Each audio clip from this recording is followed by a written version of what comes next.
everyone. Doug Davis here from Caron Realty, broker in charge. And today I'm going to talk about the difference between fee simple and leasehold. And I had always thought that that was a relatively simplistic topic. But then I saw something last week on one of the neighborhood websites. And I want to read it to you because it's indicative of what probably most people think about and feel about leasehold. So here it is, verbatim. Leasehold, why would anyone do this? It sounds like the worst deal ever. They want a lot of money up front and then you still have to pay monthly. And on top of that, at the end, you have to move. How did this become a thing here? It sounds like something that would happen in Bolivia. Anyone in a leasehold, if you do so, recommend it, or do you regret it? They told me, being from the mainland, I would have a lot of these moments in Hawaii of just not understanding the culture, but yeah, it's true. I think that's precious. So that expresses, not understanding, or maybe really understanding, and why would you do it? So, so leasehold, you don't own the land. Fee simple is the one that you do. Fee simple, you own the land. Leasehold, you are leasing it. That's a good way to remember it. So you're essentially a renter. You rent it for however many years is on the lease, the ground lease. The document that's recorded and was agreed upon by the developer and then sold to individual condo owners, and they agreed to it at that point, and there's so many years left. So you do have certain bundles of rights as in ownership. So you own it, you can deduct it, you can rent it. It's yours pretty much to do with what you want with it up until the end of the lease. So, but there's some problems with it as it gets shorter. And that's, once it goes to 30 years or less, you will no longer be able to get a 30-year mortgage. You'll be able to get shorter and shorter until you get to, maybe 15, and then the banks won't lend you any money on it, and that the monthly would be very high at that point. If it's an investment, you may not be able to do you won't be able to do a 1031 exchange with your investment property if it's less than 30 years. You need 30 years or more to be able to exchange it. So the feds won't let you do a 1031, but they will take your taxes from it. So kind of interesting.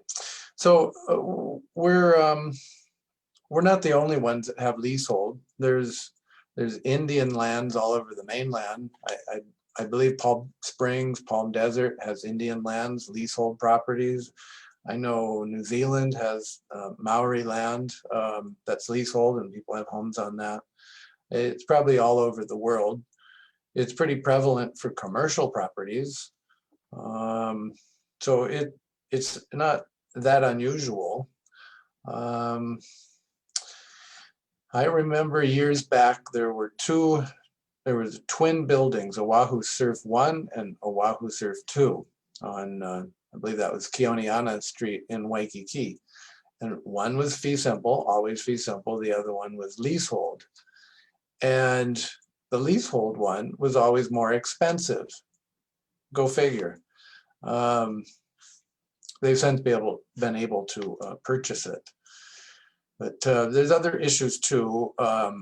The landowner was required by law to offer the fee to the homeowners once, and they have their opportunity to buy it then. And if they didn't buy it, then the landowner was able to sell it to other investors that may want to pick those up.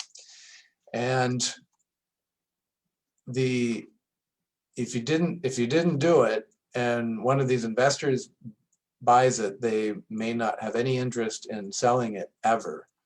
So their benefit to them is that their purchase goes until the end of the lease term, and then they get, you have to leave, and then they get a free and clear condo, which they can do whatever they want with at that point. So kind of an unusual investment, but at the end it works out pretty well for them. So there's a couple of condos that are coming up right now. There's the Kahala Beach condos by the Kahala Hotel at the end of Kahala Avenue, and their lease ends in 2027. So some 7 years, 6-7 years left on their ground lease.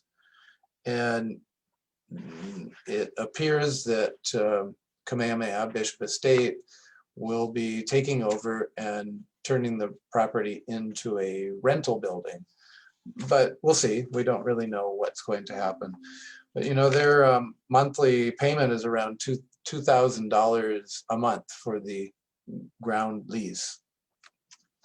And Sans Souci, another that's a co-op in the Gold Coast area, and their ground lease ends in 2024. So when you get to that year, you are, per the ground lease, supposed to leave your unit in clean condition and just move out. And the landowner gets the building free and clear, and then they can do what they want with the building. They can rent it as an apartment building. They can resell them as leasehold condos or fee simple. It remains to be seen what these large projects what will happen to them. But the ground lease says that you have to go.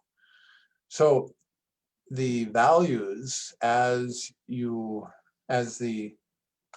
it gets closer and closer, it reverses. So you have long-term leasehold, it's not worth very much for the landowner. But when it goes the other way and there's only 10 years left, 5 years left, your value of your condo goes to zero. On the last day, it's worth zero. You won't be able to sell it, so it has no value. So every year, as it gets closer and closer, the value just ratchets down.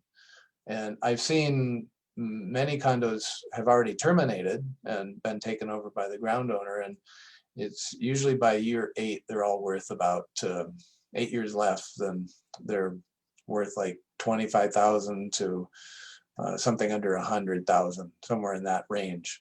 And then no one will buy them because you can't get a return on your investment in such a short time. So that's it. Ground lease, you're renting it, and then you got to move out at the end, and you're paying leasehold. So it was a great thing here for a long time, but most of them have been converted. It's interesting, we still have about 15 to 20% of our total market is leasehold still, but every year it's getting smaller and smaller until eventually they'll probably all go away. So there you have it. Fee simple, you own it. Leasehold, you don't, and you have all these issues that I've gone over with the ground lease. So hope that helps a little bit, understanding it. There you go. I hope you all have a great holiday season.